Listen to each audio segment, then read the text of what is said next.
Céline. Eh ben, bienvenue au sein de ce webinaire dans lequel on va vous parler des optimisations fiscales et sociales du chef d'entreprise. Alors, je suis Céline Ferreira, chargée conseil et commercial du cabinet ECO. Je vous présente Guylaine Dos Santos, responsable des pôles conseil et patrimonial au sein du cabinet ECO. Nous présentons ECO pour toute la partie ingénierie comptable et ECO-Patrimoine pour la gestion du patrimoine, ainsi que Modus. Modus est la plateforme par laquelle vous êtes passé pour vous inscrire à ce webinaire. C'est la seule plateforme collaborative dédiée aux conseils aux petites entreprises. Nous sommes plus de 50 collaborateurs et nous conseillons plus de 1200 entreprises, petites entreprises. Et vous avez peut-être aussi entendu parler de Carlos Texera, notre expert comptable.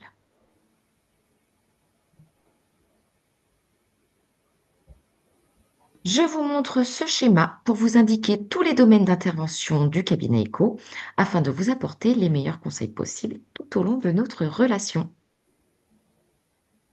Alors, notre objectif aujourd'hui, ça va être de vous conseiller en matière civile et assurantielle afin de réduire fortement votre imposition fiscale et sociale, de vous proposer une prestation comptable qui peut être gratuite grâce à notre système de parrainage. Nous verrons cela en fin du webinaire, mais qui peut être magique.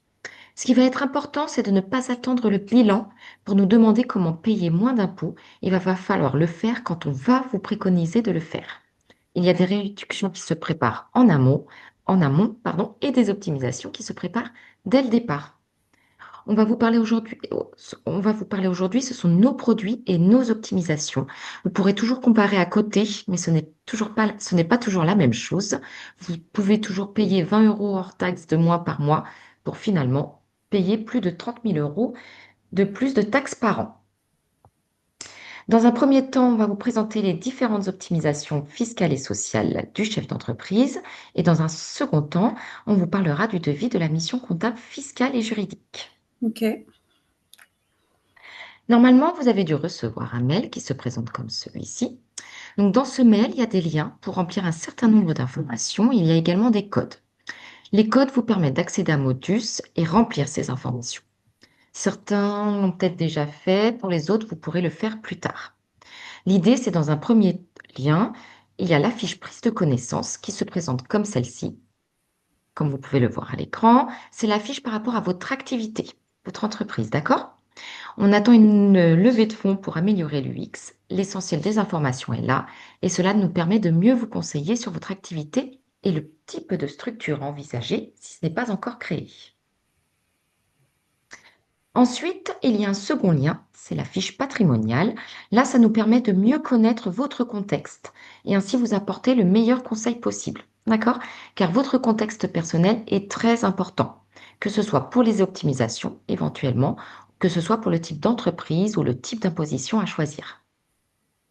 Alors, excusez-moi juste, le mail qu'il a envoyé, parce que moi, le mail que je vois, j'ai un mail sur conseil, sur simulation pour les formes de société et pour les fiches pour le devis. Donc, le mail dont vous parlez avec les informations de l'entreprise. Oui, c'est bien celui-là. En fait, il y a trois liens.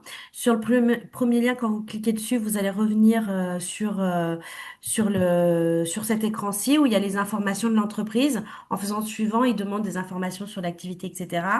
Ensuite, alors je me souviens plus l'ordre dans lequel c'est. Attendez, peut-être que je peux revoir. Donc le premier, c'est l'entreprise. Le second, c'est la simulation. Donc on y vient, on n'y est pas encore. Et le troisième, c'est le remplissage des fiches. Des fiches. Alors, je me souviens plus dans quel ordre c'est, mais il me semble que c'est le premier, c'est celui-ci.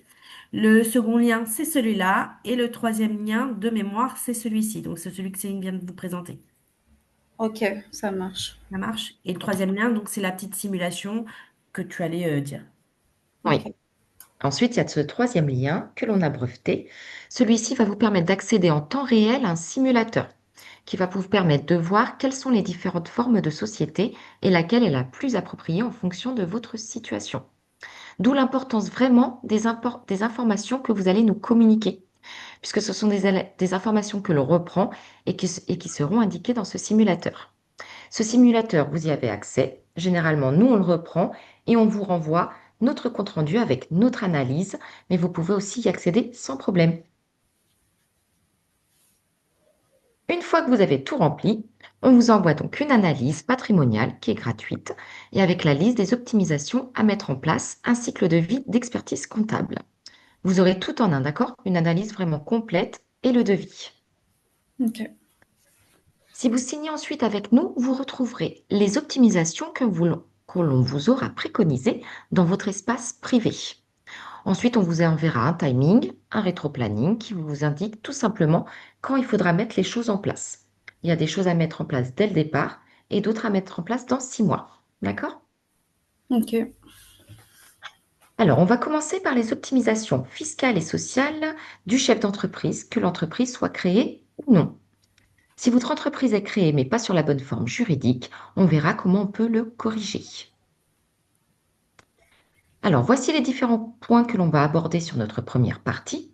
Donc, constitution du patrimoine, préparation à la retraite et optimisation fiscale, protection sociale, régimes matrimoniaux, transmission de l'entreprise, optimisation diverses, bilan patrimonial et portage salarial hybride. Alors, l'ordre n'est pas logique, on devrait d'abord parler du civil, mais en France, on préfère parler d'abord du fiscal. On commence donc par le fiscal. Alors, si la société avec laquelle vous gagnez de l'argent ou allez gagner de l'argent a de vrais salariés ou des associés, pour éviter les conflits avec vos associés ou que finalement vos salariés profitent énormément de vos optimisations, puisque vous allez voir, ce sont des optimisations qui sont puissantes, dans ce cas-là, on vous conseillera peut-être de mettre en place une holding ou une société avec une société sœur de conseil, d'accord? Ça sera à voir en fonction de vos besoins et de votre situation. Nous allons l'aborder cette situation et nous verrons également des croquis pour vous aider à mieux comprendre. Ensuite, si vous êtes seul, c'est différent, mais on peut toujours défiscaliser sur une société unipersonnelle. D'accord. Et c'est possible de... Comment... C'est possible de se mettre en associé avec son conjoint, par exemple? Oui, tout à fait. Ok. Alors, Donc, comme elle va l'aborder tout à l'heure, Céline. On va parler souvent de URL ou de SASU quand c'est de l'unipersonnel. Mais de toute façon, quand on est à deux, c'est soit EURL, donc soit SARL si on est deux, soit SASU, soit SAS si on est deux. SAS. Mais le principe reste le même, IS ou IR, les conseils resteront identiques de toute façon. Alors souvent, on parle en unipersonnel parce que c'est quand même une majorité de nos clients. Donc, faut pas vous inquiéter si vous voyez SASU. Si vous êtes deux, ça sera SAS. Et si vous voyez URL, ça sera SARL. Voilà. Ok. Alors, donc, comme vous pouvez le voir, oui, c'est bon. Donc, Oui, comme vous pouvez le voir, on va commencer par tout ce qui est votre situation. Si vous touchez des indemnités de France Travail sous forme de rente, on va éviter les statuts TNS, travailleurs non salariés. Donc, les micro-entreprises, les professions libérales, les EURL et SARL si vous êtes gérant majoritaire. On partira plus sur une SASU à l'IS ou à l'IR. Pour ceux qui ont touché l'indemnité sous forme de capital, l'ARS, pourquoi pas liquider votre société pour en constituer une autre? Ça vous permettra de toucher le solde restant. Ça reste autorisé, mais avec certaines tolérances. À voir donc. Et pour finir, le schéma qui récapitule tout ce que je viens de dire. Quel statut adopter selon votre situation? C'est des choses que vous pourrez revoir lors du replay. Il ne faudra pas hésiter si vous avez des questions, des doutes ou autres. ouais, parce qu'actuellement, je touche la RE, Mhm. effectivement, donc je rentre Oui, dans ce cas-là. Et je viens juste d'avoir mes indemnités. Enfin, ils m'ont versé en premier mois le mois précédent et du coup, enfin, je sais pas comment ça marche en fait. Je vais aussi compter sur vous pour me guider par rapport à tout ça. oui, bien sûr. Ok. On est là pour ça, il n'y a pas de souci. Alors, on va voir maintenant les différentes formes de société. Donc, en forme de société, vous allez voir tout ce qui est entreprise individuelle, les professions libérales ou les auto-entreprises. On va éviter en général, car il y a beaucoup de problèmes en cas de divorce ou de décès, et beaucoup trop d'impôts et de charges sociales. Après, il y a des exceptions pour la micro-entreprise, par exemple, où il y a une micro-fiscale, d'accord, qui peut être intéressante. Mais de toute façon, à travers la simulation, on regardera ce qui peut être le plus bénéfique pour vous. Ensuite, il y a l'EURL à l'IS, donc à l'impôt sur les sociétés. Si vous ne touchez pas le pôle emploi sous forme de rente et que votre stratégie va être de vider l'EURL et que le résultat va servir intégralement pour votre train de vie, c'est peut-être pas la bonne option. Peut-être que la SASU vous conviendrait mieux, d'accord, contrairement à ce qu'on a l'habitude de voir sur Internet. Comme on va vous faire une simulation, ça nous amène à comprendre ce qui peut vous convenir. Et c'est toujours vous qui allez décider. D'accord? On va OK. vous informer, mais vous allez décider ensuite. Ensuite, il y a l'EUR. Oui, Non, c'est bon. c'est bon. Ensuite, il y a l'EURL à l'IR, à l'impôt sur le revenu. Donc ça, en général, on va éviter car l'intégralité de votre résultat va être soumis à charges sociales et 50% des charges sociales vont aller à la poubelle. D'accord? Ensuite, il y a la SASU. SASU à l'IS, donc impôt sur les sociétés. Pourquoi pas? Si vous touchez le pôle emploi sous forme de rente, on va se poser la question, qu'est-ce qu'on fait à la fin de vos indemnités? Est-ce qu'on reste en SASU à l'IS ou pas? D'accord? Il faut savoir que quand vous allez vous prendre une rémunération, la rémunération du dirigeant est soumise à 80% de charges sociales. Donc, on verra quel est le montant ou sous quelle forme on va venir prendre cette rémunération. OK? Et enfin, la SASU à l'IR, à l'impôt sur le revenu. Donc pourquoi pas? C'est un statut hybride que peu de cabinets en France pratiquent. Ce statut peut vous permettre de gagner énormément et encore plus si vous êtes marié avec des enfants. On a plus de 500 clients dans cette situation et ça peut vraiment être très intéressant. Alors nous allons prendre l'exemple d'un freelance tout au long de ce webinaire puisqu'on en a vraiment beaucoup parmi nos clients. Mhm. Alors, il a un chiffre d'affaires de 180 000 euros. À ce chiffre d'affaires, on déduit les frais généraux de 30 000 euros. On obtient donc un résultat de 150 000 euros. C'est sur ce résultat, on va payer 0 à l'IS et charges sociales, mais en contrepartie, on va payer un impôt sur le revenu assez important, d'accord? Mais il n'y a pas non plus de prélèvements sociaux depuis plus de 20 ans. Donc, certes, vous avez un impôt sur les revenus important, mais de l'autre côté, vous avez zéro. Donc, vous pouvez être gagnant. D'accord? Et il faut savoir que c'est toujours plus simple de réduire l'impôt sur le revenu que l'impôt sur les sociétés.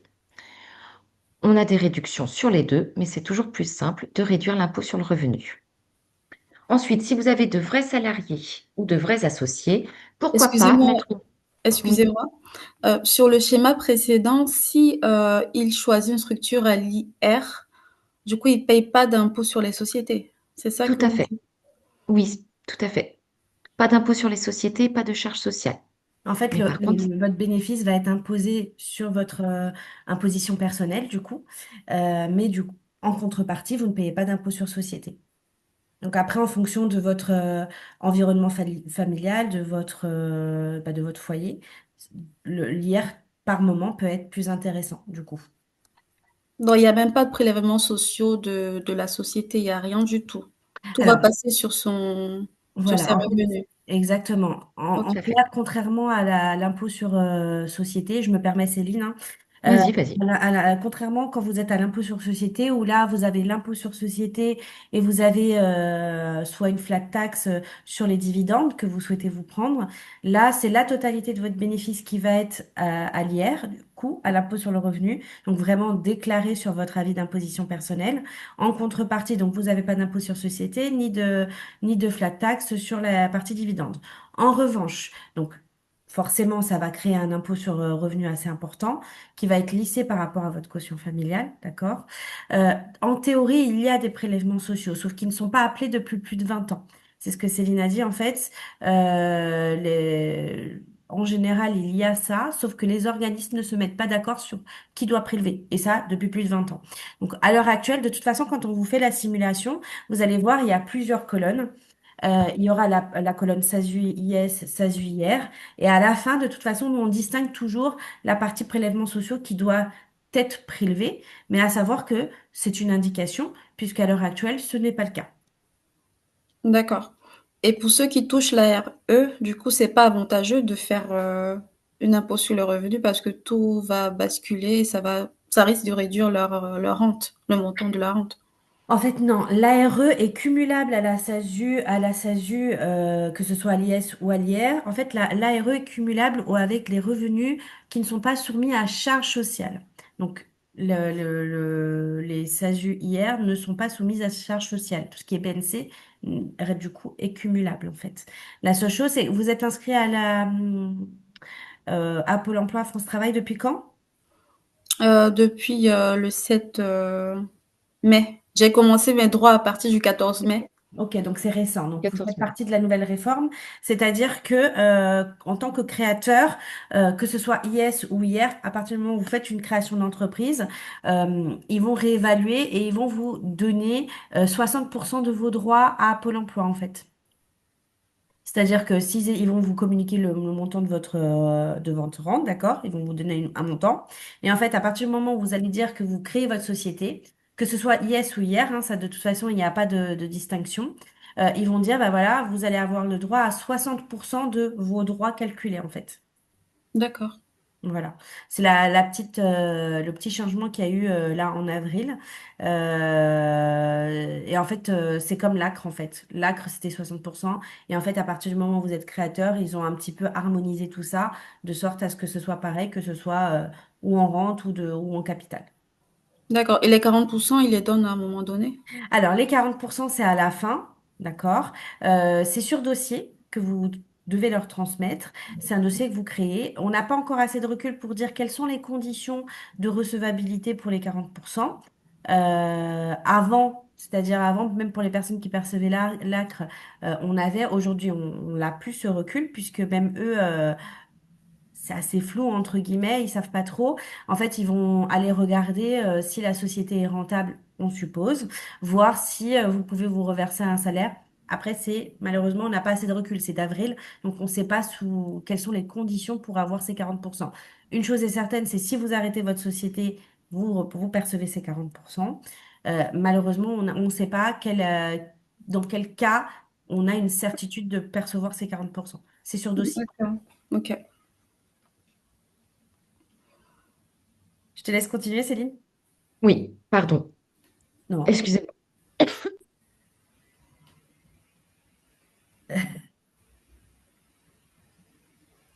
Alors, suite, si vous avez de vrais salariés ou de vrais associés, pourquoi pas mettre une holding en place avec une société sœur de conseil, d'accord? Pour ainsi mettre les optimisations pour vous et pas pour les autres, ok? Pour vos salariés ou vos associés. Pour ceux qui vont plutôt opter pour une société à l'IS, il faut savoir que vous avez le droit à une réduction d'impôt de 18% du capital souscrit. D'accord? Donc, il faut quand même faire attention à ne pas prendre un capital social trop élevé, puisque ça reste de l'argent qui est bloqué, et en plus, ça rentre dans le plafonnement des niches fiscales. Donc, vous ne faites rien sans nous en parler avant. OK? Et pour finir, voici un petit schéma qui vous explique pourquoi faire une holding avec une société sœur de conseil, justement. Alors, en synthèse de ce qui vient d'être dit dans cette partie, si vous touchez Pôle emploi et que vous avez besoin de sortir votre résultat, pourquoi pas une SASU à l'IR? Si vous touchez Pôle emploi et que vous souhaitez conserver le résultat dans la société, la SASU à l'IS ou à l'IR peut être intéressante, tout va dépendre de vos besoins. Si vous ne touchez pas le Pôle emploi et que vous souhaitez sortir votre résultat, la SASU à l'IR peut être une bonne stratégie. Et enfin, si vous ne touchez pas le Pôle emploi et que vous souhaitez réinvestir le résultat, peut-être que le URL à l'IS avec une holding pourra être une stratégie intéressante. OK? Il faut savoir qu'en France, pour acheter une maison, les banques vont vous demander votre déclaration d'imposition pour connaître les revenus que vous avez déclarés. D'accord? Et c'est encore plus le cas quand vous avez une SASU à l'IR. Donc, si vous avez vraiment besoin d'un revenu pour vivre ou acheter votre résidence principale, la SASU alière est peut-être vraiment l'option à envisager. D'accord?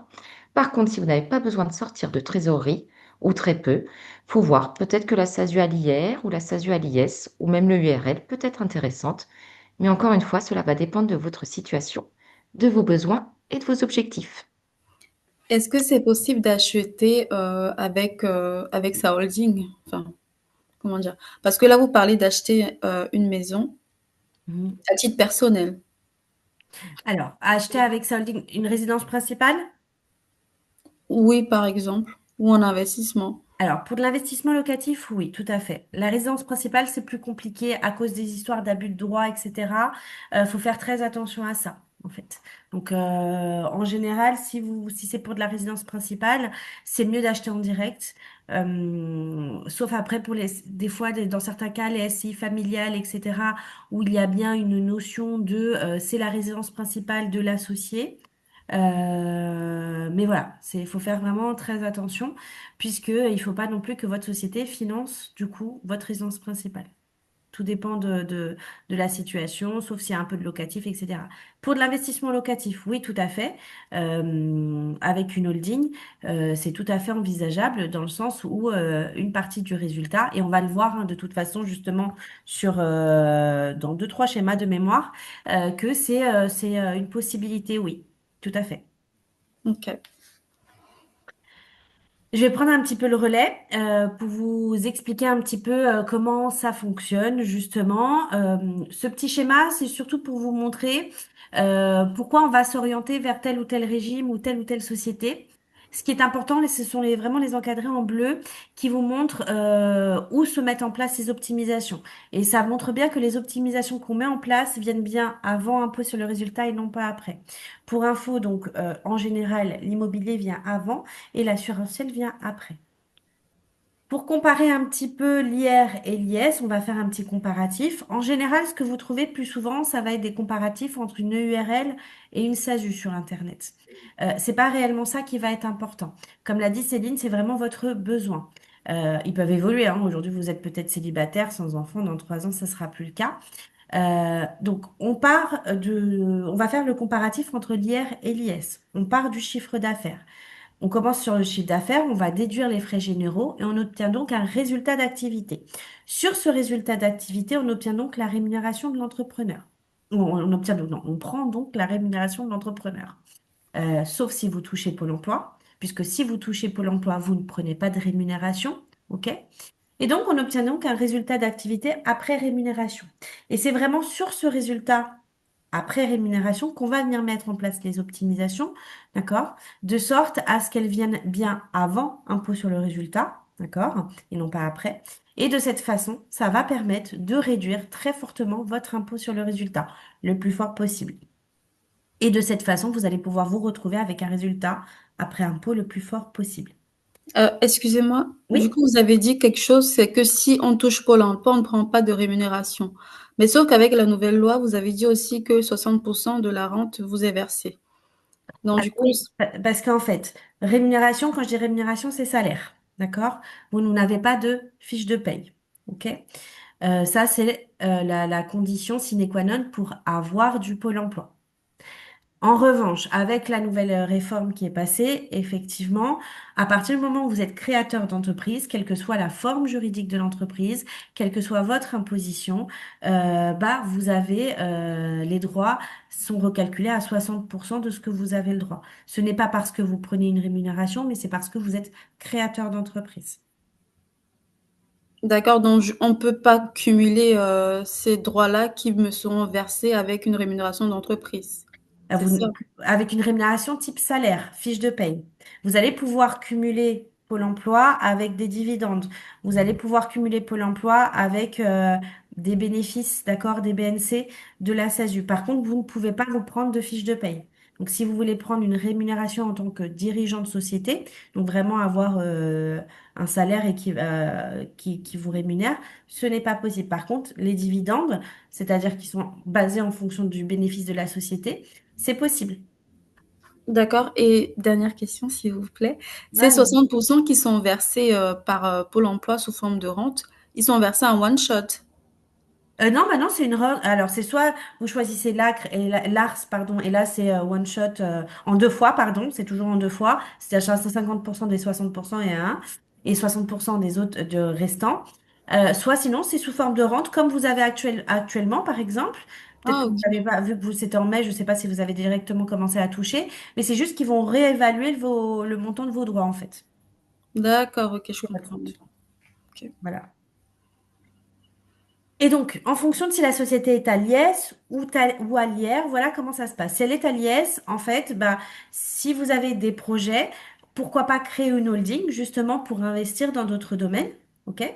Que ce soit en France ou à l'étranger ou en immobilier justement comme on le disait. Et si vous êtes à Lierre, bah, à Lierre, le résultat vous appartient, ok? Et donc, vous pouvez sortir l'argent comme vous le souhaitez, l'investir où vous le voulez. D'accord? Encore une fois, la stratégie, c'est vraiment d'avoir le revenu net disponible dans le foyer le plus important possible, tout en investissant pour constituer votre patrimoine. On en revient au schéma que je disais tout à l'heure. Ici, schéma classique, que vous pouvez connaître d'ailleurs, où vous détenez directement une SASU. Ici à l'IR, pourquoi? Comme le disait Céline, qui peuvent être vraiment avantageuses si vous souhaitez acheter votre résidence principale ou tout sortir, et qui va l'être encore plus si vous êtes marié avec plusieurs enfants. Ensuite, un autre schéma, donc là, c'est avec une holding, comme je l'ai évoqué rapidement tout à l'heure suite à votre question. Là, vous avez votre société opérationnelle, celle avec laquelle bah, vous gagnez de l'argent. Ici, qui est à l'IS, ok, dans un premier temps. Au-dessus, vous avez votre holding qui va détenir d'autres sociétés ou des SCI de sorte à investir dans l'immobilier. De cette façon, vous remontez le cash sur la holding pour financer le reste, ok? Et après, il y a encore une autre possibilité. Donc là, c'est un statut un peu hybride, hein. Mi-IR, mi-S. Après, il faut savoir combien vous souhaitez gagner, combien vous souhaitez investir. Faut pas non plus le créer pour rien.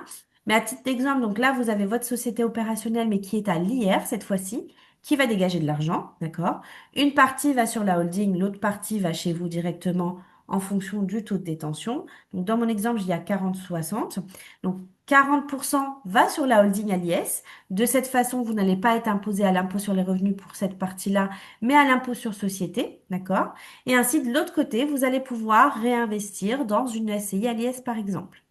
Le reste, les 60%, arriveront directement chez vous pour vivre ou acheter votre résidence principale, puisque comme on l'a dit, la résidence principale, c'est toujours mieux d'acheter en direct, d'accord?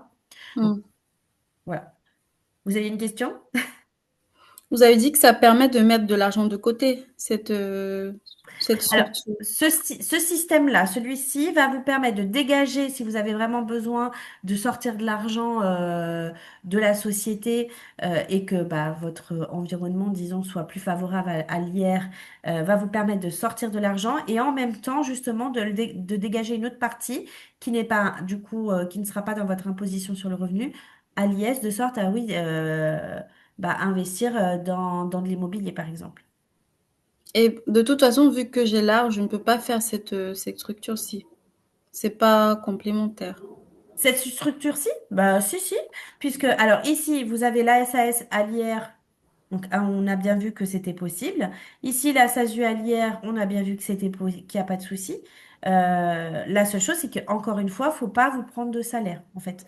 La condition sine qua non pour pas être, on va dire, impacté sur vos indemnités, c'est bien de ne pas avoir de salaire.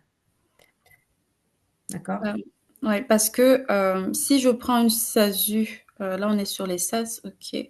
Si je suis à l'IR, par Mhm. exemple, ça veut dire qu'en fin d'année, mon bénéfice va rentrer Dans votre imposition. dans mon imposition. À ce moment-là, ils vont pas voir que en termes de... En fait, quand vous allez créer votre société, ils vont vous demander quelle est l'imposition de la société. Ça, c'est dès le départ, de toute façon. Donc, de toute façon, à partir du moment où vous déclarez que vous allez faire une société, ils vont vous dire qu'il faut réévaluer vos droits et donc ils vont vous dire bah, si vous avez plus les 100%, mais 60%. À la fin de l'année, de toute façon, étant donné que ce sont des BNC non soumis à charges sociales, ça reste cumulable avec les ARE. Alors, ce qui peut se passer, c'est que des fois, vous tombez avec des conseillers qui ne sont pas au courant de ça. Il faut juste nous dire et nous, on vous fait le mail avec, avec avec la loi. L'attestation Voilà. de non-rémunération. L'attestation de non-rémunération et la loi du BOFIP qui dit que les indemnités Pôle emploi sont cumulables avec des BNC. D'accord, ok. Voilà. Ensuite, attention, on va pas faire non plus de passage de l'IS vers l'IR. Il y en a plein qui vont se dire, bon, bah, l'IR, c'est pas mal, mais il faut surtout pas faire ce passage de l'IS vers l'IR comme ça, parce que vous allez risquer une imposition immédiate des plus-values latentes. Si vous venez de créer votre société, si c'est votre première année, que vous n'avez pas encore fait votre clôture, vous nous le dites, on peut écrire aux impôts pour négocier ce passage à l'IR, d'accord? Mais bien nous le communiquer pour qu'on le fasse, ok? Faut pas non plus prendre la décision sans nous en parler avant. Est-ce que vous avez d'autres questions par rapport à ce qui vient d'être abordé? Non, c'est bon jusqu'ici. Ok. Céline, je te laisse prendre le relais. Oui, merci Guylaine. Alors, on va passer à la rémunération. Donc, non, la rémunération à prendre n'est pas celle qui va vous faire payer moins d'impôts. D'accord? Première chose, si vous avez Pôle emploi, il ne faut pas prendre de rémunération. OK? Donc, pas de fiche de paye. Pareil pour les TNS, travailleurs non salariés, pas de rémunération non plus. Alors, la rémunération doit correspondre à plusieurs critères. Donc, l'impôt, oui, mais pas que l'impôt. Ok, c'est important de le comprendre. La rémunération va devoir vous permettre d'assurer votre train de vie. Si vous avez 2, 3 ou 4 000 euros pour vivre, si vous avez besoin, pardon, vous prenez ce dont vous avez besoin. Nous verrons ensuite s'il faut le prendre sous forme de rémunération, dividende, ou est-ce qu'il faut le prendre sous forme d'avance de bénéfices avec la SASU à l'IR. Pardon. Alors, vous allez avoir besoin d'une rémunération en cas de pépin et d'assurer votre train de vie en cas d'incapacité de travail. Il faut savoir que vous avez besoin de 1050 euros bruts par mois pour cotiser à une sécu, une prévoyance et cotiser à 4 trimestres par an, tout en évitant la taxe PUMA. Si vous touchez Pôle emploi, vous n'en avez pas besoin puisque vous... 1, 2, 3, puisque vous cotisez à travers Pôle emploi, mais il vous faudra tout de même une complémentaire et une prévoyance. Ensuite, il va vous falloir une rémunération pour assurer votre train de vie à la retraite. Puisque, attention, 50% des cotisations vont à la poubelle. Donc, si par exemple vous prenez une rémunération de 1000 euros pendant 45 ans, il va se passer qu'à la retraite, vous allez toucher entre 900 et 1000 euros. Par contre, si vous avez une rémunération de 6000 euros, à la retraite, vous toucherez entre 2900 et 3000 euros. Et enfin, il va vous falloir une rémunération si vous avez un projet, besoin d'un crédit, de louer, si vous avez besoin d'anticiper un congé maternité. Qu'est-ce qu'on peut faire dans le cadre d'un crédit? On peut augmenter votre rémunération. Une fois que le crédit est finalisé, là reprendre une stratégie de patrimoine en rebaissant le revenu. OK? Ok. Une fois qu'on a déterminé la forme juridique, le régime fiscal, social et qu'on a déterminé son revenu, la question qui va se poser est qu'est-ce qu'on va faire du reste? Il faut toujours garder un peu de cash de sécurité, c'est important, d'accord? Et sinon, il va falloir penser à investir, investir, investir. Pourquoi? Car il faut penser à préparer votre retraite, à préparer votre dépendance maintenant et pas dans 5 ans, pas 5 ans avant votre départ à la retraite, car ce sera bien trop tard. Dans votre cas, du coup, je reviens juste sur votre situation tout à l'heure où vous disiez donc bon, pour l'instant, bah forcément il y a Pôle emploi, donc pas de rémunération, pas de fiche de paye, hein, j'insiste sur ce point. Par contre, quand vous n'aurez plus Pôle emploi, ça sera important, du coup, comme le dit Céline, de mettre en place ce minimum-là pour justement compenser certaines choses, donc la sécurité sociale, la prévoyance, la retraite, etc. Donc ça, c'est dans un second temps, effectivement. D'accord. Et vous avez dit aussi quelque chose qui est intéressant, c'est que pour avoir accès à la sécurité sociale, là, il faut une complémentaire, même avec Alors, quoi? sécurité sociale, vous l'avez à travers vos cotisations via Pôle emploi. Par contre, vous n'avez pas tout ce qui est complémentaire. Donc, vous allez avoir les prévoyances classiques de la sécurité sociale, mais ça s'arrête là. Donc, c'est toujours bien en tant que dirigeant, d'avoir des complémentaires qui puissent couvrir certaines autres dépenses, puisque vous allez avoir vraiment le seuil minimum, quoi. Sauf Ok. si, sauf si vous avez bénéficié par exemple, si c'était une rupture ou si c'était un licenciement, de la couverture encore de votre ancien employeur, par exemple. Ça peut être le cas aussi. Ouais, effectivement. Donc, si vous avez ça, vous n'avez pas besoin puisque vous avez la couverture qui est valable de votre ancien employeur tant que vous avez Pôle emploi. Ok. Je rebondis sur ce que vient de dire Céline. Il faut savoir qu'il y a 5 branches de la sécurité sociale en France, hein. Il y a les allocations familiales, il y a la maladie maternité, il y a les accidents du travail, il y a la retraite obligatoire, complétée par une complémentaire, et même comme ça marche pas très bien. Il y a la dépendance. La dépendance, ça va être quoi? Ça va être le financement finalement de la personne qui va s'occuper de vous quand vous ne pourrez plus. Dans 10 ans, qu'est-ce qui va se passer? Il va avoir un cotisant pour un retraité. Donc, c'est pratiquement infinançable. Donc, c'est pour ça que c'est important de le préparer. Il faut savoir qu'il y a 3 types de défiscalisation. Il y a l'écologie, il y a les emplois et il y a la retraite. Et 50% des défiscalisations sont pour la retraite. Donc clairement, l'État nous dit justement préparez votre retraite. Qui m'amène à la préparation à la retraite et aux optimisations fiscales qui vont avec. Donc, première chose, je vais attirer votre attention sur comme tout placement, il y a un risque. L'immobilier fluctue. Aujourd'hui, vous pouvez acheter ici, demain, ça sera là. Il faut toujours voir sur le long terme. Il ne faut pas nous faire un procès si jamais ça baisse au bout d'un mois.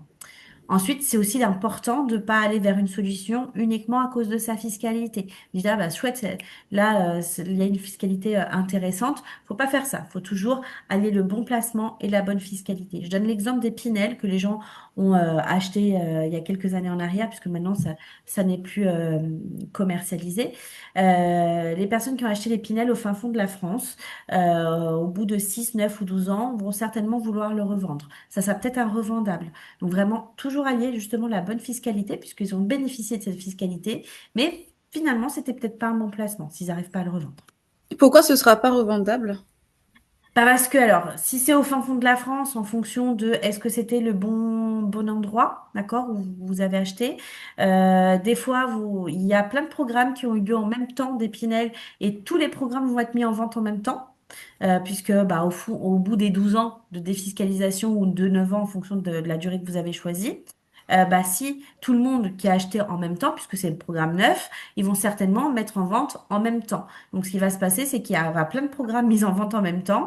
Et si c'est au fin fond de la France, je parle pas de Paris ou je parle pas de la région parisienne ou je parle pas des régions un peu universitaires, hein, puisque il y a toujours un intérêt à acheter dans ces endroits-là, il y a toujours un intérêt à le revendre ensuite, mais il y a des lieux où ça sera un revendable parce qu'ils vont être tous mis en vente en même temps et forcément, bah, il y aura pas forcément ou d'acheteurs ou sinon, bah, la concurrence fait que les prix vont devoir être revus à la baisse. Donc, ça sera peut-être revendable, mais moins cher. Donc, finalement, pas bon placement non plus. Ok. Donc là, notre première solution, bah, ça va être l'épargne salariale éco. Donc ça, c'est vraiment indispensable. C'est une défiscalisation en fait à court terme qu'il faut mettre en place tout de suite. C'est-à-dire que ça va vous permettre une défiscalisation de 50% du résultat de l'année N en année N plus 1, majoré de 20 000 euros et ce jusqu'à 80 000 euros. Je reprends l'exemple que Céline a donné tout à l'heure, hein, du freelance avec un chiffre d'affaires de 180 000 euros. Oui, c'est ça. 180 000 euros, un bénéfice de 150 000 euros, soit un résultat net après impôt de 120 000 euros.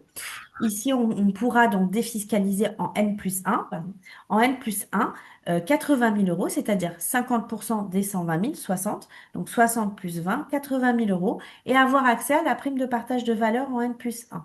D'accord? Quand on est tout seul, ce qu'il faut faire, c'est embaucher un proche, minimum 2 heures par semaine, hein, avec 6 mois d'embauche. Pour les personnes qui ont des enfants de plus de 16 ans, c'est aussi possible hein, d'embaucher votre enfant avec un minimum de 600 euros brut. Ça lui permet même de partir plus tôt à la retraite en bénéficiant des avantages d'une carrière longue. Comment Les ça deux, marche? Oui. pardon, les deux points sont cumulables, le A et le B. Défiscalisation de 50% et embauche. Ou bien c'est les mêmes points. En fait, c'est le même point. C'est grâce à l'embauche, vous Ok. pouvez avoir la défiscalisation. Si vous êtes tout seul, que vous n'embauchez pas, qu'il n'y a pas de salariés dans votre entreprise, vous ne pourrez pas mettre en place ce dispositif. Grâce à l'embauche, vous pourrez mettre en place ce dispositif et donc bénéficier de cette défiscalisation. D'accord. Et quelle que soit la structure, on peut embaucher des personnes. Quelle que soit la structure, sauf si vous êtes en auto-entreprise, par exemple. D'accord, ok. Comment ça marche? C'est simple. Avant la clôture, avant votre clôture, on va vous demander combien vous souhaitez éventuellement verser dessus. 5, 10, 15, 20, peu importe, c'est le montant, c'est vous qui choisissez.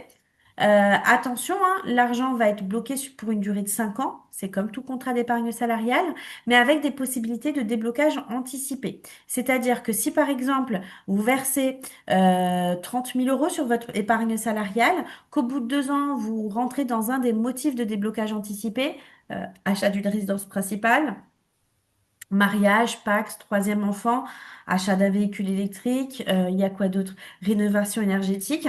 Si vous rentrez sur un de ces cas-là de déblocage, les 30 000 euros que vous avez investis dessus, au bout de 2 ans, vous pourrez les sortir net de charge, contrairement à une rémunération classique. D'accord? Pour le mettre en place, ça, nous, c'est 500 euros uniquement à la mise en place du contrat.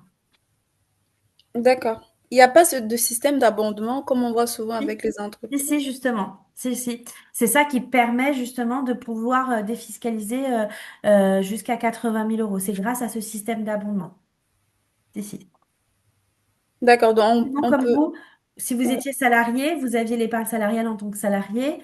Si vous Hmm. versiez, je sais pas, 600 euros dessus, l'entreprise disait, bah non, on va abonder jusqu'à, je sais pas, 50% ou 100%. C'est-à-dire qu'ils vont mettre la même chose. Bah là, c'est exactement le même principe. Donc, si par exemple, je prends un exemple, on verse, je sais pas moi, 1 000 € sur ce contrat, ce PE, Mhm.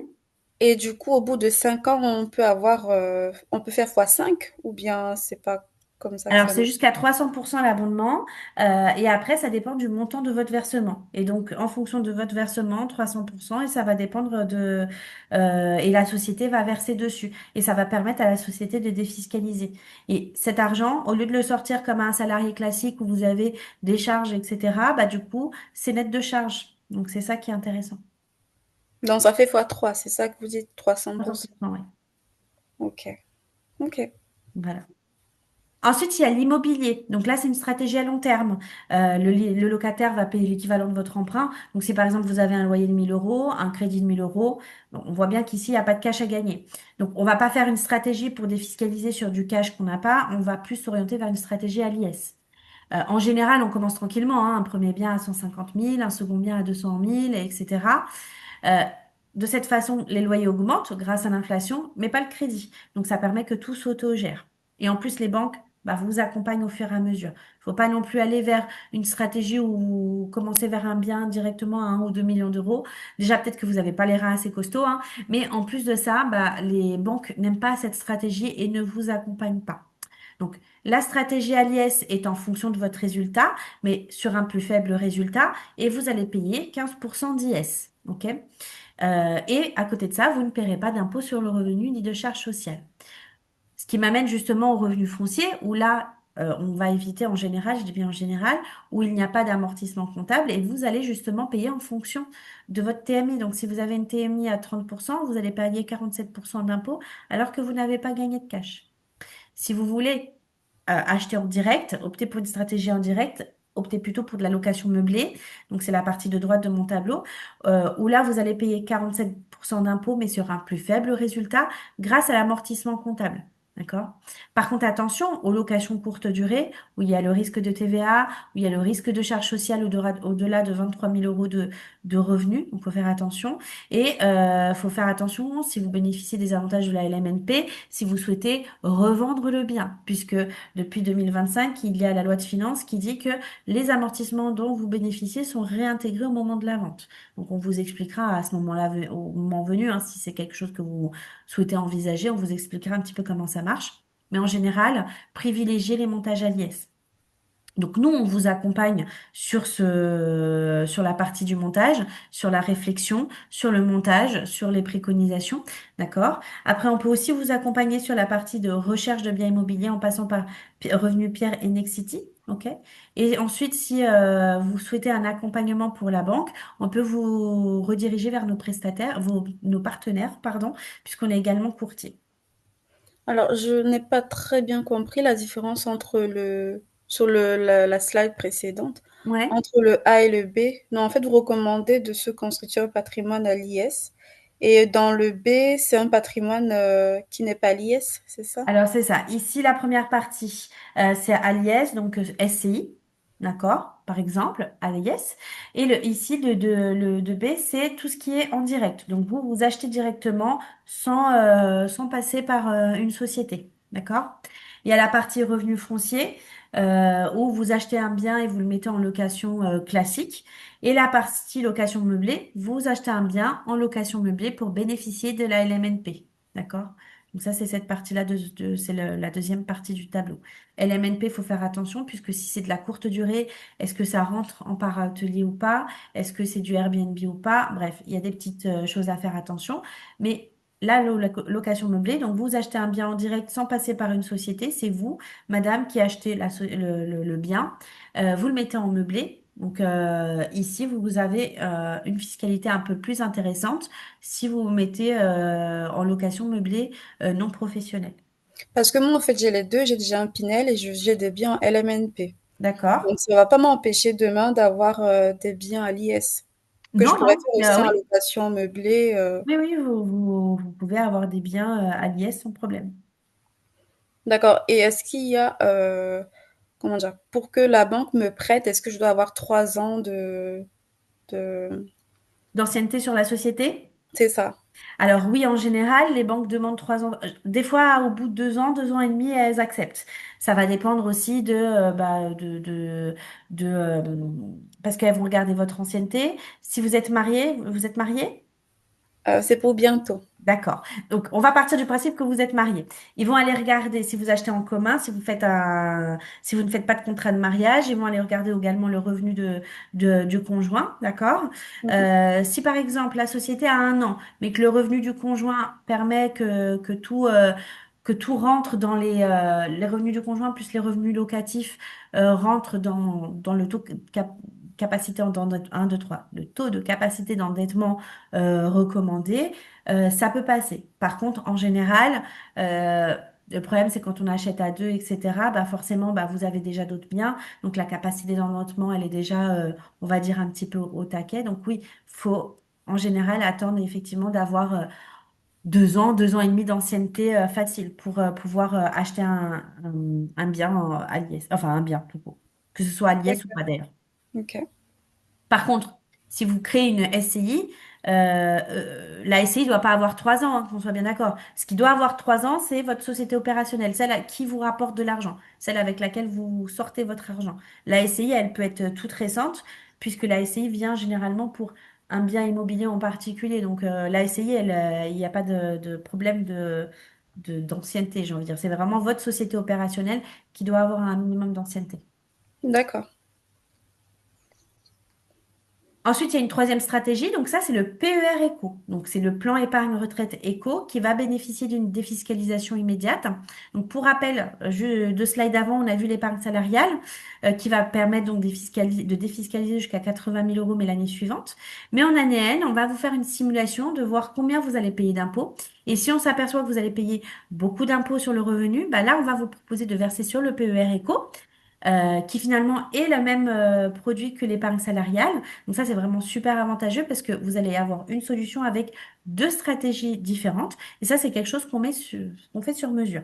Donc, pour exemple, si par exemple, vous êtes sur une TMI à 30%, comme je disais tout à l'heure, et que vous versez 30 000 euros dessus, ça va vous permettre d'avoir une réduction d'impôt de 9 000 euros.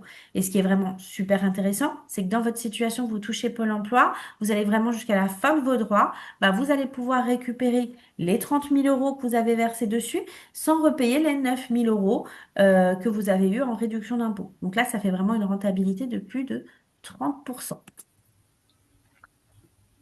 Ensuite, il y a une autre stratégie, donc la quatrième stratégie qu'on va appeler la pierre-papier. Donc c'est des SCPI. C'est quoi? Ce sont des sociétés civiles de placement immobilier. Donc vous achetez des parts, en clair, dans une société civile de placement immobilier.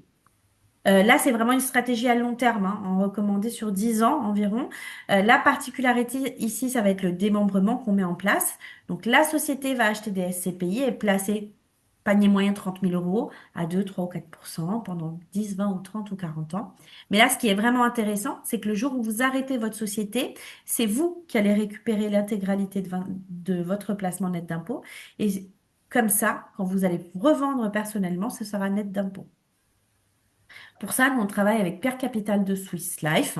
Et ils ont eu un taux brut de dividende sur 2024 de 5,22%. Et ça a été leur meilleur taux de distribution depuis 2017. Donc, non seulement vous défiscalisez, et en plus, vous gagnez de l'argent. Est-ce que ça va? Vous arrivez à suivre? C'est clair? Côté SCPI, donc du coup, le rendement que vous obtenez, c'est à la revente. C'est au bout des 10 ans. Alors, vous avez le rendement annuel. Ok. D'accord. Et après, à la revente, vous avez la valorisation de la SCPI à ce moment-là. D'accord, ok. D'accord. Et c'est quoi la différence entre les démembrés ou pas que vous avez? Alors, démembré, ça veut dire que c'est la société en général. Vous pouvez acheter des SCPI, c'est vous, vous achetez par exemple une partie, vous avez une participation dans une société civile de placement immobilier. Quand c'est démembré, c'est-à-dire que c'est la société qui achète, mais vous en avez la nue propriété. Et en fait, c'est démembré. Il y a une partie qui a l'usufruit et l'autre qui a la nue propriété. D'accord. Et à l'extinction de la société, donc à l'arrêt de la société. Donc l'usufruit s'éteint et donc vous récupérez vous personnellement les parts. Ok. Ça va me permettre de passer à la protection sociale, qui est vraiment très importante. Donc, vous l'aurez compris, hein, la prévoyance, la mutuelle santé, c'est vraiment super important et surtout quand on est travailleur non salarié. Pourquoi pas? Parce qu'on ne sait pas ce qui peut se passer demain. Si vous prenez Pôle emploi et que vous avez un pépin grave, est-ce que vous avez assez pour vivre jusqu'à la retraite? Donc là, dans ce cas-là, on va vous proposer de mettre en place une prévoyance qui puisse vous couvrir jusqu'à la retraite. C'est une couverture minimum de 3 000 € par mois. Après, ça s'adapte en fonction de ce que vous avez besoin. Euh, que vous touchez Pôle emploi, donc que vous présidiez une SASU avec même une faible rémunération, c'est possible. Donc si par exemple quelque chose vous arrive, vous allez pouvoir toucher 3 000 € par mois si quelque chose de grave vous arrive jusqu'à la retraite. Ensuite, on proposera aussi une RCP, donc c'est responsabilité civile professionnelle. Donc c'est pas obligatoire, hein, mais c'est vraiment pour tous les métiers, hein. Il y en a certains où c'est obligatoire, mais pas tous. Mais c'est vraiment très fortement conseillé. Ça va couvrir en cas de faute professionnelle, mais aussi en cas de dommage corporel. C'est-à-dire que si vous faites de la clientèle et que vous faites tomber quelqu'un, la question qui va se poser, c'est qui va payer. Donc vous verrez que c'est pas votre assurance personnelle de votre habitation. Donc juste si vous êtes intéressé pour avoir un devis, vous nous le dites et nous, on vous envoie nos garanties avec notre devis, notre tarif. Voilà. Sur Internet, vous pouvez comparer, c'est sûr, mais il faudra vraiment faire attention aux équivalences. Voilà, c'est pas toujours les mêmes garanties, c'est forcément pas toujours les mêmes tarifs, donc vraiment faire attention, puisque des fois, si vous trouvez quelque chose à 10 € par mois, ça va pas couvrir grand-chose. C'est valable pour ça, comme pour toute autre assurance, même quand vous comparez vos assurances habitation, voiture, etc. Voilà, vraiment faire attention à tout ça. Ok. Je pense que mon client m'a demandé une responsabilité professionnelle, hein, déjà. Ouais, souvent, oui, quand vous faites comme ça, ou de la sous-traitance, ou des choses comme ça, oui, ils demandent cela. Donc après, une fois que vous êtes la société créée, suffira juste de nous demander, par exemple, juste un devis, qu'on puisse vous communiquer nos tarifs, voir si c'est OK pour vous. D'accord. Ce qui m'amène à un peu de civil. Donc là, c'est le mandat posthume et protection future. C'est du civil, d'accord? C'est notre devoir de conseil et on n'y gagne rien. C'est savoir qu'est-ce qu'il arrive à votre compte bancaire en cas de décès ou d'invalidité, qu'il soit professionnel ou personnel, hein, le compte. En fonction de votre régime marital, en cas de décès, la banque va tout bloquer. Même si c'est un conjoint, le conjoint va continuer lui, mais du coup, à votre nom seul, d'accord? Mais par exemple, si vous avez un compte, si vous avez un compte personnel, la banque va tout bloquer. La succession va durer jusqu'à 2 ans, et alors que le fisc, lui, va continuer à se servir. Donc c'est important de voir le notaire. Ça va vous coûter entre 300 et 500 €, mais il va vous conseiller, il va mettre les choses en place, d'accord? Il va vous dire s'il faut mandater une personne pour faire fonctionner vos comptes. Ce qui m'amène au régime matrimonial et transmission et vente dans un second temps de l'entreprise. D'abord, on va se protéger, ensuite, on va protéger son conjoint. Donc, si vous êtes marié, donc là, vous pensez vous marier, vous êtes pacsé, il ne faudra pas libérer le capital social de la société à partir d'un conjoint ou individu. Pourquoi? Parce qu'en cas de séparation, en cas de divorce ou rupture de Pacs, vous allez devoir reverser la moitié de la valeur de votre société à votre ex-conjoint ou ex-concubin. Donc, il faut faire faut faire attention puisqu'il y a une différence entre qui possède la société et qui et comment ça a été financé. D'accord? On a le cas d'un client qui est passé par Internet pour créer sa société. Il a divorcé. Sa société a été valorisée x5. Il a dû faire un chèque à son ex-conjoint de la moitié de la valeur de sa société.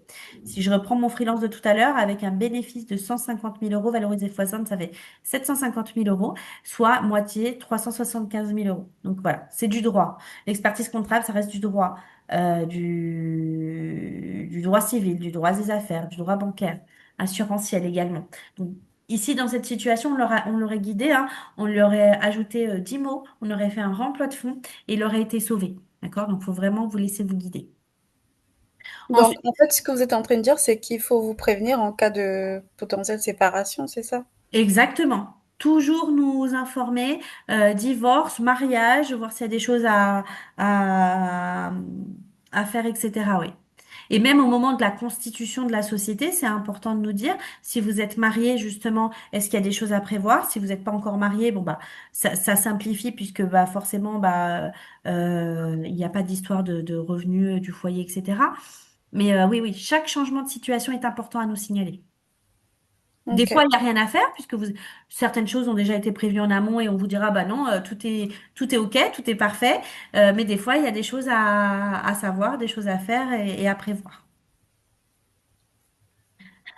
Voilà. Donc, puis ensuite, il faut aussi protéger bah, votre bien-aimé en allant bah, chez le notaire, en mettant en place peut-être une donation entre époux. Vous allez vous marier, donc pensez-y. Qu'est-ce qu'on fait? Est-ce qu'on fait un contrat de mariage? Est-ce qu'on n'en fait pas? Est-ce qu'on fait une donation entre époux, etc. Parlez-en au notaire à ce moment-là. C'est très important, d'accord? C'est du conseil, c'est pas avec nous, c'est avec le notaire, mais voilà, faut lui en parler. Et la donation entre époux, c'est en cas de décès, tout Oui, revient à l'époux, c'est ça? c'est ça, exactement. Ok. Alors, ça va être pas tout, puisque vous pouvez pas déshériter si vous avez des enfants, mais il y a certaines choses à mettre en place, oui. Une Ok. partie, voilà, donation du dernier des vivants, etc. Donc oui, il y a des choses importantes. Ok. Euh, Ce qui m'amène à la vente de la société. Peut-être que vous finirez par vendre votre société, accumuler de la trésorerie, peut-être porter des salariés. On vous proposera peut-être de vendre racheter votre société à 1 million d'euros. Bah, dans ce cas-là, ça se prépare. Il faut essayer d'avoir une holding 3 ans avant pour éviter un remploi de fonds. Par exemple, si vous vendez 1 million, vous allez payer 30%, donc vous allez récupérer 700 000 euros. Si c'est la holding qui vend, c'est la holding qui encaisse les fonds, d'accord, les 1 million, et ne va pas payer d'impôts tant que l'argent reste enfermé dans la holding à l'IS, d'accord? De cette façon, vous allez pouvoir réinvestir 1 million plutôt que 700 000. Ah, Ok. j'ai oublié un point. Et si vous souhaitez, oui, transmettre la société, enfin, à vos héritiers, bon, il y a toujours la possibilité également de mettre en place un pacte du treuil qui permet l'exonération de 75%. C'est à la base des droits de donation. Donc c'est pareil. Réflexion à avoir. Vous appelez quoi, société sœur conseil? Société sœur de conseil, c'est quand par exemple vous avez donc votre société opérationnelle, à côté de ça vous avez une société sœur de conseil qui va facturer votre société opérationnelle, d'accord? Si votre société opérationnelle a par exemple des salariés, donc à côté de ça vous faites une société opérationnelle de sorte à facturer l'une sur l'autre, d'accord? De sorte à mettre certaines choses en place. Donc si par exemple vous souhaitez mettre en place certains contrats spécifiques sur la société, voilà, c'est ça une société sœur de conseil. J'ai pas compris l'avantage de passer par une société, Une société sœur de tierce. conseil? Alors ça dépend. L'avantage, c'est déjà, est-ce que vous êtes seul ou pas sur la société? Si vous êtes déjà seul sur votre société classique, il n'y a aucun avantage. OK, donc elle fait juste la facturation des salariés. Enfin, la société sœur de conseil va porter le dirigeant et va porter, par exemple, des contrats spécifiques, par exemple. Ça va permettre à la société de facturer, la société sœur de conseil va facturer ses services à la société opérationnelle, celle qui facture directement les clients. OK. OK? Après, on pourra revenir dessus si jamais vous souhaitez d'autres infos là-dessus. OK. Ensuite, si vous signez avec nous, vous verrez avec la collaboratrice qu'en plus des 80 000 euros qu'on a vu au départ, vous pouvez aussi défiscaliser jusqu'à 3 000 euros en chèque cadeau, en chèque CESU, en chèque vacances, d'accord, à partir du moment où vous avez un salarié. Ensuite, elle pourra aussi vous faire une simulation, voir qu'est-ce qui est le plus intéressant si vous souhaitez acheter un véhicule, par exemple. Est-ce que c'est en crédit, est-ce que c'est en leasing, d'accord? Et si vous avez des enfants en bas âge, vous pouvez aussi payer la crèche de votre enfant jusqu'à 18 000 euros. Ça permet à la société de réduire la base imposable de 18 000 euros et en plus d'avoir une réduction d'impôt de 50%, soit de 9 000 euros. Enfin, bah, si vous avez besoin qu'on vous fasse un bilan patrimonial, c'est possible. En général, ça concerne les plus gros patrimoines, hein, mais c'est quoi? Ça va être une simulation de votre future retraite, de vos indemnités journalières, de vos droits de succession. Voilà, tout ça, on pourra le faire également si vous le souhaitez. Et ensuite, pour finir cette première grande partie, c'est le portage salarial hybride qui va concerner essentiellement les freelances informatiques. uniquement si vous êtes en SASU et que vous ne touchez pas Pôle emploi. Donc, ça va permettre d'avoir la protection sociale du salarié et les avantages économiques du freelance. La SASU va facturer directement votre client, d'accord? Et ainsi, la société de portage va pouvoir vous facturer vous, de sorte à ce que la société de portage puisse vous reverser un salaire. Votre client ne le voit rien puisque c'est bien votre SASU qui le facture. Ça permet donc d'allier avantage du salarié et du freelance, de cotiser à Pôle emploi, puisque ça, c'est pas le cas quand vous êtes salarié de votre propre entreprise, à la retraite, d'obtenir un prêt plus facilement, d'accord? Donc, si par exemple, effectivement, vous souhaitez acheter et que vous êtes salarié de votre entreprise, mais que vous n'avez pas justement les 3 ans d'ancienneté, c'est aussi une possibilité d'avoir recours au portage salarial pour avoir une fiche de paie. De l'autre côté, vous continuez à mettre à mettre en place les optimisations fiscales sur votre société de sorte à pouvoir défiscaliser un maximum. Mais quand vous faites ça, vous payez l'impôt sur le revenu et en même temps l'impôt sur les sociétés. Vous cumulez les deux vu que vous avez des fiches de paye. Alors non, en fait, l'impôt sur société, ça dépend si votre SASU est à l'IR ou à l'IS, mais si par exemple elle est à l'IS, vous allez effectivement avoir des fiches de paye reliées à une autre structure qui n'est pas la vôtre et l'IS sur votre société, d'accord? Par contre, vous n'allez pas payer de charges sociales directement via votre société, puisque c'est la société de portage qui va les payer. Ensuite, quoi d'autre? Si vous êtes à l'IR, vous allez payer impôt sur le revenu, toujours pas d'impôt sur société, donc impôt sur le revenu sur le bénéfice, et en plus de ça, votre salaire va rentrer dans votre imposition personnelle. Mais après, on vous fait des simulations, voir ce qui est le plus intéressant, etc. Il y a trois, en clair, il y a 3 scénarios possibles, hein. Je vais commencer par le dernier, puisque c'est certainement celui qui vous intéresse le plus. C'est par exemple, vous souhaitez faire un prêt, vous avez besoin tout simplement de fiches de paie plus élevées. Donc, vous allez décider du montant et on va vous faire une simulation. Combien ça va coûter à l'entreprise, combien ça va vous coûter à vous, qu'est-ce qui rentre dans votre imposition personnelle. Vous verrez qu'en fait, c'est votre bénéfice, d'accord, après charge, etc plus votre salaire que vous allez toucher de l'entreprise de portage. Euh, D'accord. Et là, c'est possible après les 1 an, c'est ça, de Pôle emploi, c'est ça? c'est une fois que vous n'avez plus Pôle emploi. Ouais. À tout moment, vous pouvez le mettre en place une fois, dès lors que vous n'avez plus Pôle emploi. Ok. Ok. Il y a 2 autres scénarios possibles, mais c'est pas votre cas. Mais c'est par exemple, vous démissionnez, vous souhaitez toucher Pôle emploi, vous pouvez démissionner, on vous fait un portage pendant 4 mois en fait, et ça permet de lancer les créations et d'avoir Pôle emploi. De cumuler les avantages du freelance et protection du salarié.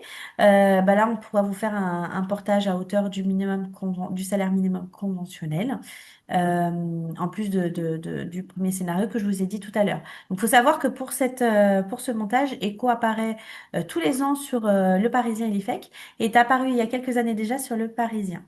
Donc, en conclusion, cette grosse partie, on va vous accompagner dans la mise en place des optimisations civiles et fiscales et sociales en fonction de votre structure, en fonction de votre situation. L'épargne salariale éco va vous permettre de défiscaliser en N+1 jusqu'à 86 000 euros et le PER éco va vous permettre de défiscaliser jusqu'à 35 000 euros par an. L'année dernière, juste pour info, on a réussi à réduire la base imposable et fiscale de plus de 15 millions d'euros de la base de nos clients. On va passer rapidement au devis de la mission comptable fiscale et juridique.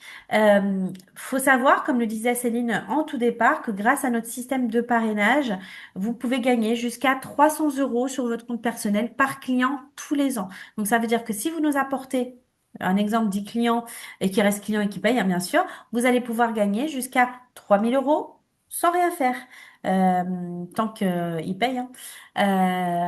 Donc non Trois seulement... mille ou 300 euros? Comment? Vous avez dit que vous pouvez gagner jusqu'à 3 000 euros, c'est pas plutôt 300 euros? En fait, c'est 300 euros par client tous les ans. Donc, si vous apportez 10 clients et qui restent clients pendant toute la durée qui reste client, vous allez pouvoir gagner donc 300 fois 10, 3000 euros par an. D'accord. Voilà. Notre plus gros apporteur d'affaires gagne 1000 euros par mois grâce à plus de 1000 euros par mois grâce à ce système, hein. Donc, d'un côté, vous avez à avoir donc, votre compta qui va être payé du coup et en plus, vous allez gagner de l'argent. Donc, revoici le mail que vous avez reçu avec les liens. D'accord? Donc, l'idée, c'est vraiment de remplir au mieux pour qu'on puisse bien vous conseiller. Vous l'aurez compris. Ensuite, nous, on vous envoie un compte rendu. Dans ce compte rendu, il y aura un petit lien pour activer votre compte de parrainage. Et ensuite, vous pourrez ajouter un filleul. C'est très simple. C'est en bas à droite. Vous allez avoir un lien qui vous appartient, que vous pourrez envoyer à qui vous voulez, tout simplement, ou sinon mettre les coordonnées de la personne à recontacter. Ensuite, bah, vous allez être informé quand la personne est contactée, quand la personne a signé. Tous les 16-17 du mois, vous avez un reporting qui vous indique les montants de votre bonus. Ok. On passe rapidement au budget de la mission comptable, fiscale et juridique. Nous, on va faire une mission d'expertise comptable complète, d'accord? En général, quand on est des petites boîtes, on se dit, bon, le risque est plus faible. Mais nous, on fait vraiment une mission complète, d'accord? On n'est pas là juste pour faire de la saisie de facture, pour saisir un bilan. On va faire la tenue de la comptabilité, d'accord? On va faire le bilan, le compte de résultat, les annexes, les déclarations périodiques de TVA, d'IS, de DEB, d'IFU, CFE, etc. L'alias fiscal, le dossier d'ordre des experts comptables et le juridique annuel d'approbation des comptes. Tout ça pour un montant calculé, enfin constaté, j'ai plus envie de dire, de 35 euros hors taxe de l'heure seulement. Pourquoi je dis constaté? Puisque c'est en fond, nous on facture pas à l'heure, d'accord? On a un montant fixe. Par contre, c'est vraiment le temps constaté passé par dossier. Et chaque client a vraiment enfin pour chaque client, on a vraiment beaucoup de travail. Il y a plus de 170 échéances, c'est énorme. Donc, ça représente vraiment beaucoup de travail. Donc, ça, c'est juste pour vous donner un ordre de comparaison. C'est 35 euros hors taxe de l'heure. Nos tarifs donc commencent donc pour une EURL ou une SASU commencent à 1 800 euros hors taxe par an. Donc pour 12 mois, hein, je précise, c'est vraiment 12 mois de compta. Pour une EI, une profession libérale, c'est 1880 euros hors taxe par année. Holding, ça dépend si elle est simple ou si elle est mixte. Si c'est une holding simple, c'est 1050 euros hors taxe par année. Si une holding mixte avec une activité commerciale, donc, c'est 2000 euros hors taxe par année. Une ESCI, si vous êtes déjà client, c'est 650 euros. Micro-entreprise, c'est 500 euros hors taxe par an. Une année complète de comptabilité, c'est 12 mois, hein, d'accord? Donc, si par exemple, sur la première année, on vous récupère ou vous lancez votre activité, il n'y a pas ces 12 mois de comptabilité, on va enlever la compta, on va enlever la TVA, d'accord? On va pas diviser par 12 ce montant, puisque dedans, dans notre forfait, il y a le bilan, le compte de résultat, les annexes et liasses fiscales qui sont inclus déjà dans le forfait. Ensuite, on est à 30 euros pour un contrat de travail, 100 euros 30 euros le bulletin de paye, pardon, 100 euros le contrat de travail. Si vous passez par nous ensuite dans le mail de présentation, on va évoquer plein de documents importants. C'est vraiment notre rôle de vous accompagner, hein. On va pas juste vous faire la paye sans vous dire tout le reste. On va vous dire tout ce à quoi il faut penser, la médecine du travail, l'OPCA, etc. Donc vraiment, il y a des choses que vous pouvez faire vous-même, hein, mais nous, ça va être notre rôle d'attirer votre attention sur les documents obligatoires. C'est quoi le bulletin de paye contrat de travail pour un freelance? Alors, Pareil. si vous êtes seul, comment ça se passe? Si vous êtes seul, vous n'avez pas, si vous êtes, bon, on va prendre votre situation. Vous n'avez pas dans un premier temps de contrat de travail ni de bulletin de paye puisque vous êtes, on va se dire, associé unique de votre société. OK? Ok. En revanche, si vous souhaitez embaucher quelqu'un, donc là, ça va être embaucher quelqu'un, par exemple votre mari, euh, pour pour activer certaines optimisations, c'est les tarifs.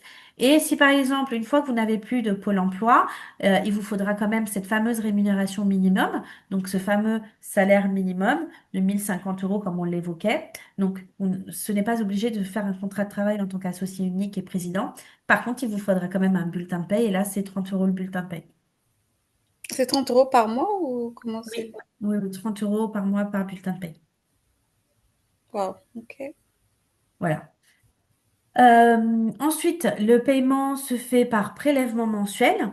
Donc, si vous avez par exemple une clôture au 31/12, les prélèvements se feront entre le 28 juin maintenant et le 28 décembre. Et après, tout repart à zéro sur du 28 janvier au 28 décembre. Est-ce que vous avez déjà consulté d'autres cabinets? Vous savez s'ils vous donnent autant de conseils que nous, on a pu vous donner? Est-ce que vous pouvez juste me faire un petit retour par rapport à ça? Honnêtement, j'ai pas consulté d'autres cabinets parce que là, enfin, je vous connais par le biais d'un ami qui est chez vous, donc qui m'a parrainé. Il m'a dit du bien de vous, c'est pour ça que je suis venue à la présentation. Ok. Mais j'ai pas consulté d'autres pour l'instant. Ok, d'accord. Bon, vous nous direz à l'occasion si jamais. Pour nous rejoindre, c'est assez simple, hein, dans votre cas, donc, il suffira d'aller en bas du mail pour faire signer la lettre de mission une fois qu'on vous aura envoyé notre compte rendu avec notre devis, etc. Sinon, bah, c'est en fonction du contrat, du préavis que vous avez déjà avec votre cabinet actuel. Certains, c'est des préavis de 10 jours, d'autres des préavis de 3 mois. Donc voilà, il faudra regarder en fonction de votre contrat. Comment on fonctionne, très important avec des conseils en amont, comme je le disais tout à l'heure, c'est effectivement très important de toujours nous parler avant d'agir. Euh, Notre devise, ça va être aucune question n'est bête. Ce qui est bête, c'est de ne pas en poser justement pour avoir des conseils en amont. Il faut savoir que jusqu'à 7 personnes vont suivre votre dossier. Vous allez avoir un expert comptable salarié, un manager, un chef de mission, un collaborateur, éventuellement un chargé de paye, un conseiller en gestion de patrimoine, un chargé de formalité. Donc, on va être généralement assez réactif, même en période de TVA ou de bilan. Vraiment, toujours nous dire avant d'agir, hein, c'est important. Que ce soit pour un déménagement, pour un mariage, pour un divorce, pour une cession de part, c'est vraiment très important. On a eu le cas, hein, pour une cession de part d'un client qui avait tout fait lui-même, qui a voulu tout faire lui-même puisqu'on l'a conseillé, mais il ne nous a pas écouté pour le coup. Il a voulu vendre 50% de ses parts à un ami. Il avait un capital social de 1000 euros. Euh, on lui a dit, OK, bah, fais une holding, valorise tes titres. Bon, il a tout fait lui-même, hein. Donc, sauf quelques temps plus tard, il a eu un contrôle fiscal et l'administration fiscale a valorisé x7 sa société. Et ils ont considéré que donc qu'il n'avait pas vendu 500 euros, mais bien plus. Et ils lui ont demandé de payer 156 000 euros d'impôts alors qu'il a touché zéro. Donc, on l'a renvoyé vers une super avocate, ancienne inspectrice nationale des impôts, qui a réussi à réduire l'ardoise à 46 000 euros d'impôts. Mais c'est important, hein, c'est du droit, comme je disais, c'est pas que de la compta, l'expertise comptable, hein. Euh, Si je Ok. reprends mon exemple de tout à l'heure, sur un bénéfice de 150 000 euros, si on valorise fois 7, ça fait 1 50 000. Donc, 525 000 euros, ici, l'administration fiscale aurait considéré qu'on aurait vendu et pas 500 euros. Donc, il y a vraiment une grosse différence, hein. Donc, même quand même si c'est risqué mais faible, voilà, le risque est là et nous, on est là pour ça. Donc, sinon, bah, merci d'être sympa avec votre cabinet. Plus vous allez être sympa, plus vous allez avoir de conseils, hein. Nous, on a vraiment un devoir de conseil, d'information, c'est la loi. Mais si vous n'êtes pas sympa, bah, on n'ira pas au-delà, on vous donnera pas toutes nos petites astuces d'optimisation. Voilà, petite blagounette, mais c'est toujours important, le respect de l'autre. Ensuite, bah, pour les banques, on signera avec vous une convention de collecte bancaire. Il faut savoir que 99% des banques en France envoient les écritures bancaires à l'ordre des experts comptables. L'ordre des experts comptables redescendent les écritures dans nos logiciels. Et donc, quand vous recevez la tâche de collecte bancaire, c'est vraiment important de le faire puisque ça facilite bah, la vie pour vous et pour nous, pour tout le monde. Voilà. On a un partenariat avec Shine aussi qui permet d'avoir des réductions annuelles sur vos comptes bancaires, des avantages sur votre carte, d'avoir aussi accès à un logiciel pour avoir la gestion des notes de frais. Donc, si vous souhaitez bénéficier de nos avantages tarifaires, puisqu'on peut avoir 4 mois offerts grâce à notre parrainage, grâce à notre partenaire Shine, il faut juste nous demander de vous recommander auprès de Shine. Voilà, c'est tout simple. Ensuite, bah, on va vous inonder de mails, d'accord? On va vous demander de déposer des pièces, on va vous relancer, on va vous demander de valider la TVA, le pré-bilan, le juridique, le reporting. Voilà. On fonctionne comme ça pour que vous compreniez bah, comment fonctionne votre business. On n'est pas là seulement pour recevoir vos factures, pour vous expliquer votre bilan. Vous n'allez rien comprendre dans un premier temps. Donc d'abord, il faut comprendre vos reportings. C'est important. Quand vous allez recevoir un document, qu'il soit fiscal ou social, vous ne faites rien, vous ne payez rien sans nous l'envoyer avant. Vous allez l'envoyer à la collaboratrice en charge de votre dossier, d'accord? Puisque vous allez avoir son nom dans son mail de bienvenue. Et elle va vous dire, bah, ça, on met à la poubelle, ça, c'est déjà payé, ça, je garde, ça, je vérifie le montant, d'accord? Ça, il faut payer. Et c'est pareil pour les mises en demeure, nos paniques. L'administration fiscale peut aussi se tromper. Donc, d'abord, vous nous l'envoyez et ensuite, on se renseigne. D'accord. Et par rapport aux banques, entre Shine et Conto, euh, enfin, Il n'y a pas de différence, si c'est ça votre question. Il n'y a pas de différence. OK. Non. En Et fait, nous, on a un partenariat avec Shine, d'accord, avec des réductions bancaires. Après, que ce soit l'un ou l'autre, les deux fonctionnent bien, d'accord. Donc, si vous préférez Conto, vous allez vers Conto. Nous, c'est vrai qu'on parle de Shine puisqu'il y a cette petit avantage tarifaire qui n'est pas négligeable non plus, surtout quand on se lance, quoi. Mais après, voilà. d'accord. Et quand vous avez une holding et votre société opérationnelle, vous devez avoir la même banque ou bien Non, non, non. c'est obligé. C'est vous qui choisissez. D'ailleurs, certaines banques peuvent ne pas accepter certains codes APE. Donc, c'est vous qui choisissez. Vous pouvez très bien avoir une banque, même une banque en ligne, une autre banque physique, parce que bah, forcément, des fois, c'est des activités qui demandent une banque physique. C'est plus simple. Mais pour la holding, la banque en ligne suffit amplement. Voilà, il n'y a pas de... D'accord. Donc c'est plus pour la structure opérationnelle que la banque physique est importante. Pas forcément, ça va dépendre si vous avez besoin d'un prêt, pas forcément. Si vous êtes freelance, en général, même en ligne, ça suffit amplement. C'est vrai que tout ce qui est commercial, en général, ils aiment bien des banques physiques parce que bah des fois il y a de la monnaie, faut déposer, faut ceci, donc forcément la banque physique est plus intéressante. Euh, ou s'il y a besoin d'un prêt, si par exemple vous voulez acheter des gros locaux, des choses comme ça, la banque en ligne, bah non, vous voulez un financement, vous serez limité. Donc voilà, tout va dépendre. Quand on est freelance, dans un premier temps, la banque en ligne est très bien. Vous pouvez tout gérer à distance. D'accord, OK. Voilà. Ensuite, voilà, on va vous communiquer toutes les informations relatives à votre déclaration d'impôt. En fait, vous allez avoir tous les ans, on va vous communiquer les cases à remplir, etc. Ensuite, vous allez avoir 24 heures sur 24 accès à tous vos documents, qu'ils soient comptables, fiscales, sociales, juridiques. Vous allez avoir accès à tout via votre PC ou via votre mobile. Donc, on a l'application web Modus, d'accord? On attend une levée de fonds hein, pour améliorer tout ça, on le sait, mais tout y est en fait sur Modus.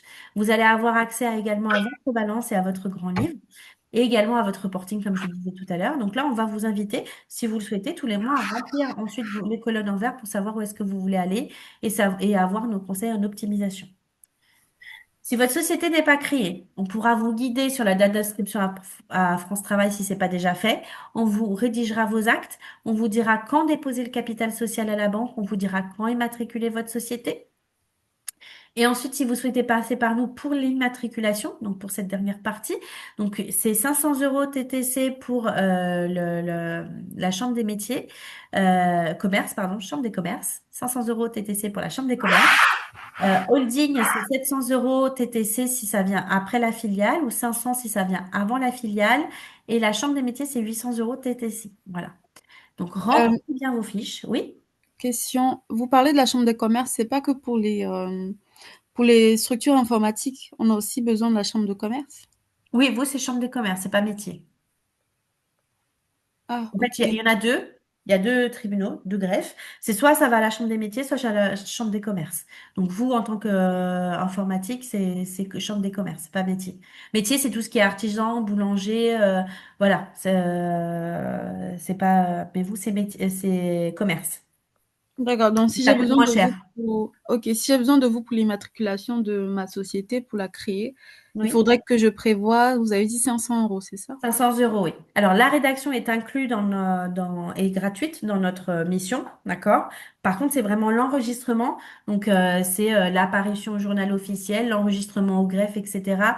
La vérification des documents, qui ça est facturé 500 euros, puisque le tribunal facture, le journal officiel aussi, et toute la partie administrative derrière. Et ça, c'est moins cher que c'est Legal Start, hein? Legal Start, bah, sincèrement, je pense qu'on doit être sur les mêmes tarifs. C'est juste qu'il détaille. Moi, je vous dis déjà le tout, entre guillemets, mais après, ça dépend ce que on inclut dans leur tarif, en fait. OK. Donc voilà, remplissez bien vos fiches, vous faites vraiment au mieux. L'idée, c'est qu'on ait un maximum d'infos. Le prévisionnel également, quand on est sur un TGM, c'est assez simple hein, de toute façon. Les informations personnelles, le foyer, situation, enfant, vous allez vous marier, faut l'indiquer et dans l'idéal, indiquer du coup le revenu du conjoint pour qu'on puisse déjà le prendre en compte sur N+1. C'est important puisque ça permet de se projeter aussi. On l'indique où dans l'année N+1? Si on veut se marier, c'est dans quel cas est-ce qu'on Alors, le si c'est sur le courant 2025, vous l'indiquez directement en N. d'accord, OK. Et donc, du coup, si c'est en N, c'est important qu'on ait l'information du revenu. puisque du coup, vous allez déclarer un revenu commun.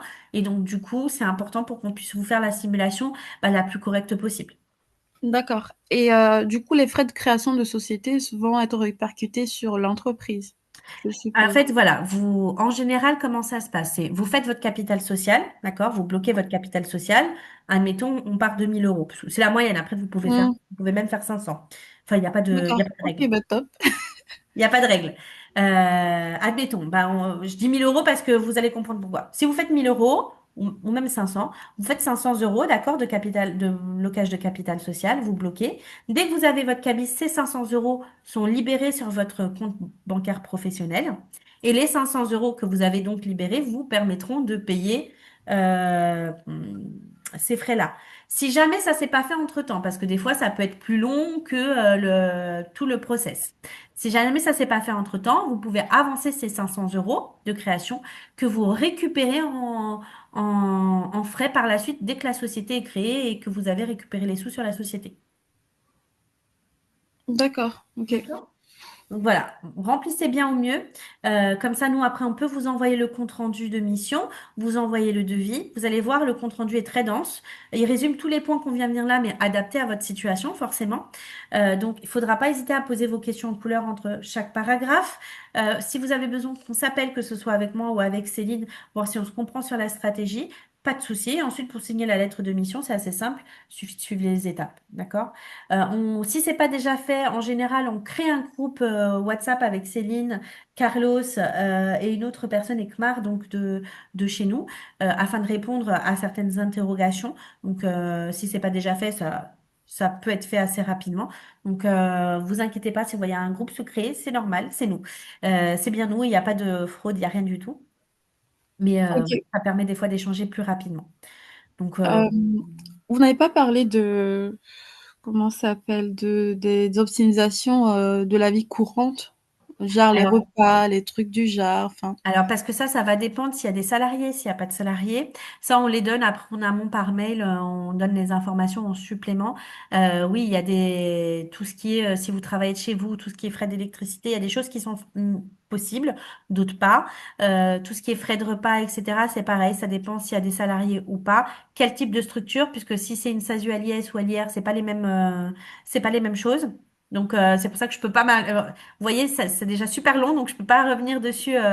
En plus de ça, ajouter ça, puisque ça va vraiment dépendre du type de société. Mais ça, une fois qu'on vous aura conseillé, à la rigueur, on pourra vous dire ce qui est possible après par la suite. Il suffira de poser la petite question en réponse au compte rendu et on vous dira ce qui est possible après. D'accord. Étant donné que pour ma part, je suis déjà en train de facturer et que du coup, je me déplace, je mange déjà, donc il faudrait que je garde bien mes factures. Surtout, oui. Oui, oui, oui, oui. Quelle que Ok, soit la finalité, il faut toujours, oui. ça marche. Ok. OK? Donc voilà, donc demain vous allez recevoir le replay de ce webinaire. Faudra pas hésiter à le revisionner puisque des fois on passe à côté de certaines infos. Et n'hésitez pas à revenir vers nous et je vous souhaite un bon après-midi, une bonne journée et voilà, je crois que j'ai tout dit. Ça marche. Merci beaucoup à vous. Merci, bonne journée.